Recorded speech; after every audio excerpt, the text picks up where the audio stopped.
Hey team, it's Joe and Abram. and today is part 2 talking about our attendance policy. Now the last time we talked about absenteeism. We actually get less questions about absenteeism as we do about our next 2 topics, and those are no call, no show and tardiness. So remember that a no call, no show is a little bit more serious, and Abram's going to tell us why that is. Yeah, so a no call, no show is what it says it is. You don't call and let your manager know that you won't be coming to work for the day, and you don't show up for your scheduled shift. When a no call, no show occurs, it results in an automatic written warning. That's right. And when does a no call, no show occur, even if you do call in? Well, we say that it's reasonable notice. And we understand that things happen in life, and there's times that in a very short amount of time before your shift, you're going to know that you can't come in. So the reasonable amount of time that we have in place is 30 minutes before that shift starts.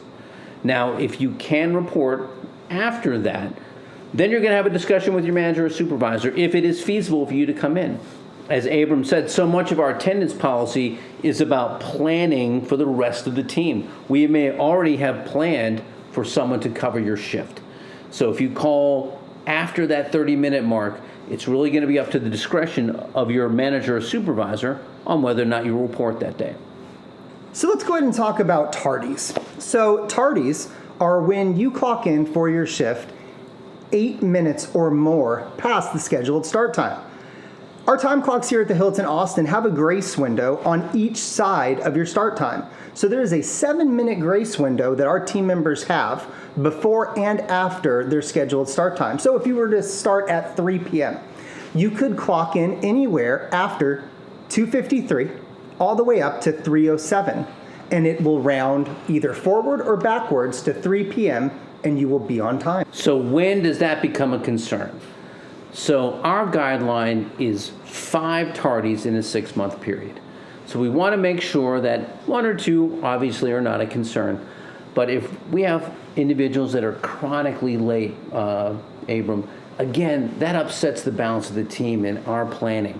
So make sure that if you stay in that every once in a while sort of time frame, you're going to be just fine. But as we start to accumulate 5 or more tardies in that 6-month period, then we're going to begin to document those. That is correct, Joe. It's also important to remember that if you do come to work late for the day, past those 8 minutes, it is not allowed to continue to working past your scheduled end time to make up those hours without prior approval from your manager or supervisor. That's right. And the bottom line in all of it is it's your responsibility as a team member to make sure that you're punching in and out correctly.